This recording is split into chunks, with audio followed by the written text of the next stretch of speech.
So while I've been sitting here refreshing my screen every 5 minutes or so waiting for the Ultimate Engine 5.5 update to finally roll out, I started thinking, alright, we've been hyped about this patch for what feels like forever, but what's coming after this? And what does the rest of 2025 actually look like for ARK Survival Ascended? And I figured, let's just lay it all out in a full-scale video. Because whether you're here for the new maps, new dinos, or just hoping ASA becomes the game we all know it can be, there's actually a lot to be excited about. So here it is, every major update, release, and feature confirmed or heavily hinted at to be coming to ASA in 2025, so let's get right into it.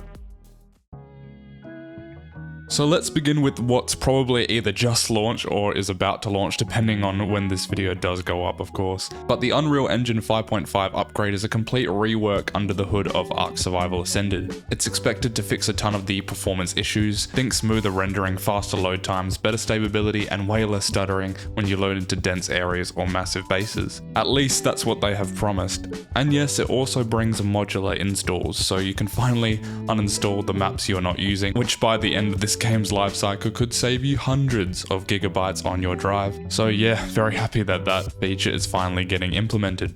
We are also getting the long-awaited egg incubator, a heap of new structure tiles across all building tiers from thatch to tech. Plus finally, the new feature of backup saves for single player and console. Wildcard says it's the start of a new phase, and depending on if this update actually comes to fruition with all the features that are promised, that might actually come true. Coming in hot later in the month, hopefully, is Ragnarok Ascended, a fan favourite massive map with some of the most iconic zones in ARK history. This remaster brings the return of the Griffin and Ice Wyverns, which for the former we will be actually able to breed, which is a very welcome addition for sure. But Ragnarok is also getting an exclusive creature in the giant bison. Think of it as a cross between a woolly rhino and a mammoth. There's also provided concept art showing a survivor carrying a basket of milk next to one, so yeah, do with that what you will. Also, the Ice Worm Queen and Lava Golem mini-bosses will return, artifact caves are going to be polished, and overall biome rework is expected to keep the spirit of the original while giving it that ASA glow-up, and that is further reinforced by the fact that the actual original creators of Ragnarok are working on the map. However, that does not promise an amazing remaster as we saw with the Center, where Evil Mr. Frank, the original creator, also had his inputs on that, and that didn't turn out too well. But let's hope that the Ragnarok Ascended version stands up on its own.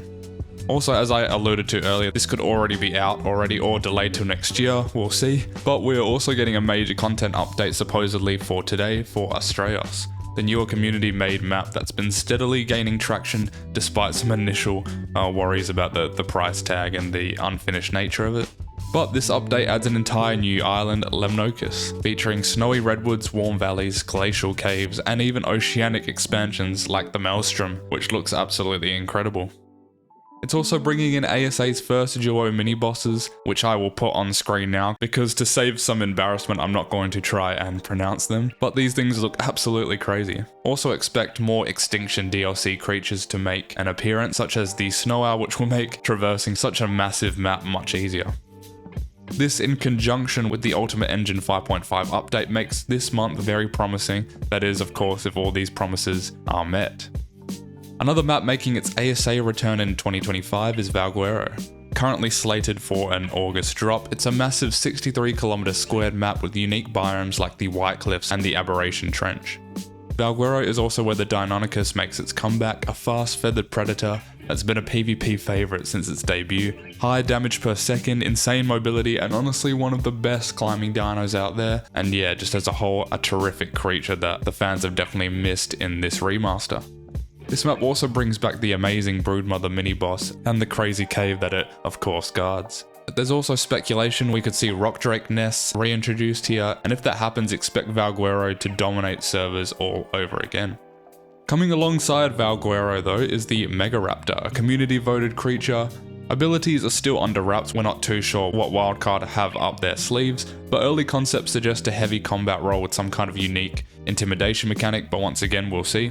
Also, the fantastic modder Garuga, who is the mastermind behind ARK Additions, has joined Wildcard. Speaking of which, we are also expected to get the rest of the 10 promised creatures that will be added from the ARK Additions mod. Next up though is a more controversial topic, which is the Fantastic Tames. These are premium creatures sold separately from map releases. So far we've had the Pyromane and Dreadmane, which both launched alongside major updates, and while the latter was definitely much received, there's definitely not too much hype along Fantastic Tames in general. Now of course still not a fan of them being paid content personally, but I do admit I am quite hyped to see what else Wildcard will cook up with this series. But that leads us to the last section, which is of course Lost Colony. Lost Colony is ARK's first paid story expansion since ASA dropped, and it's not cheap, coming in at $30 USD, so I'll be paying $45 Australian for that. Yippee. Even more crazy is that it's nearly the price of the full game. It's dropping in November, supposedly, and acts as a narrative bridge between Extinction and Genesis. The trailer shows Mei Yin arriving on Arat Prime dealing with what appears to be vampires. For this DLC, we're hearing talks about new skill trees, new gear systems, and possibly much more. If this turns out to be a testbed for ARK 2 mechanics, then we're essentially getting a look at what's next for the franchise, if that of course ever comes out. But again, at $30 USD, it better be really good.